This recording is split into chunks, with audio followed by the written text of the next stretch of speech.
Josiane Lorgeau, je suis d'Arvalis Institut du Végétal.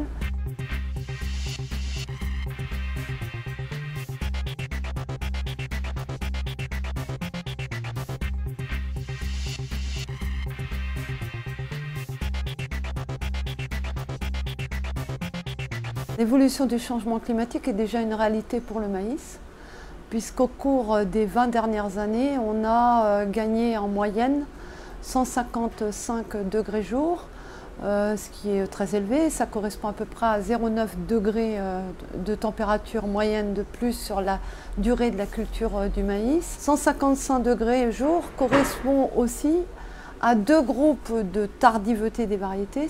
Tardiveté, ça signifie la durée de cycle des variétés, ou bien aussi à 8 points de teneur en eau du grain à la récolte.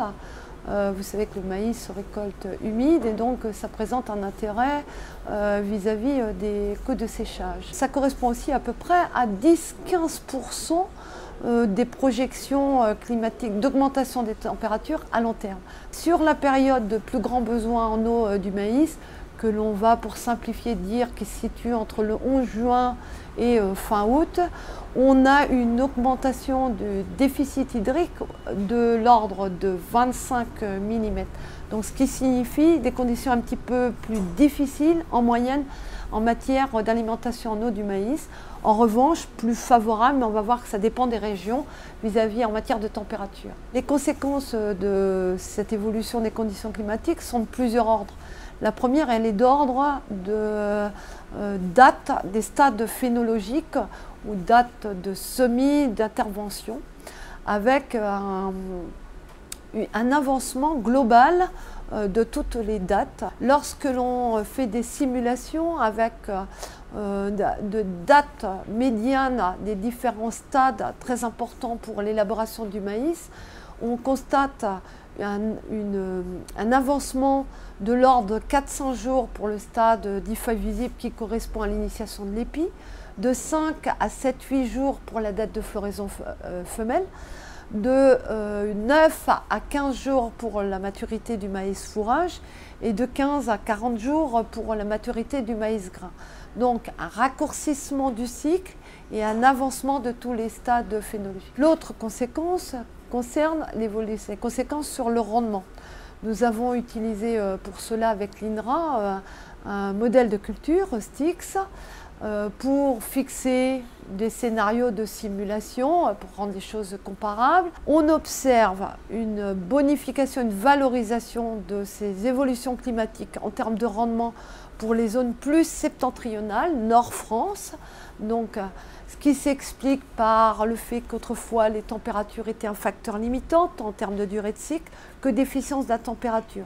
Ce qui n'est pas le cas pour les zones sud, où on a plutôt, alors on a bien dit, hors effet pratique culturelle, hors effet progrès génétique, tout constant, une diminution de ces rendements potentiels qui s'explique par trois phénomènes. Le premier phénomène est le raccourcissement du cycle, c'est-à-dire que comme les stades s'enchaînent plus rapidement, la maturité est atteinte plus rapidement, la plante a une durée de cycle plus courte, donc intercepte et prélève et fonctionne moins longtemps, et donc de ce fait produit moins de biomasse. L'autre phénomène concerne l'efficience des températures. En zone sud, le régime thermique n'était pas le facteur limitant. Donc le fait d'augmenter ces températures n'a pas d'effet hyper bénéfique en moyenne, on va dire. Et le troisième facteur, c'est l'augmentation de l'ETM avec les années récentes, une augmentation des évapotranspirations de 25 mm. On a créé, en prenant l'hypothèse de 80% de satisfaction des besoins en eau, plus de stress hydrique, et donc ce qui explique cette tendance négative. Pour les régions centres, les simulations donnent à peu près des valeurs stables au cours des 25 dernières années. En termes de fertilisation, toutes les enquêtes agriculteurs qui ont été faites montrent qu'au cours des 15 dernières années, on a plutôt une baisse de l'utilisation du phosphore, du potassium et de l'azote.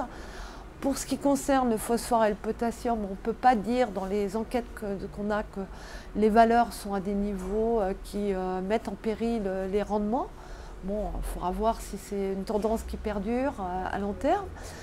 Pour ce qui est de l'azote, on n'est pas encore à des niveaux, quoique, bon, on peut constater quelques baisses de teneur en protéines. Ces moindres apports ont pu aussi être compensés par des effets indirects de l'évolution de conditions climatiques, qui sont la minéralisation du sol dans les sols profonds, qui est intéressante. Par rapport à la fertilisation, plutôt un bilan nul, selon l'expertise et les résultats expérimentaux dont on dispose. En termes de travail du sol, on a un peu deux tendances qui se compensent et qui se superposent. Ce que l'on peut dire, c'est que bon, on a certes une augmentation des surfaces en techniques culturales simplifiées. On sait que le fait de ne pas travailler le sol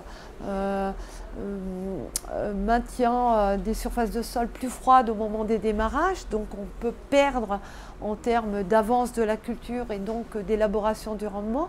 En revanche, la mécanisation des agriculteurs, l'évolution des structures agricoles ont fait qu'avec du matériel beaucoup plus performant, les agriculteurs interviennent plus vite dans des bonnes fenêtres de travail et donc travaillent mieux.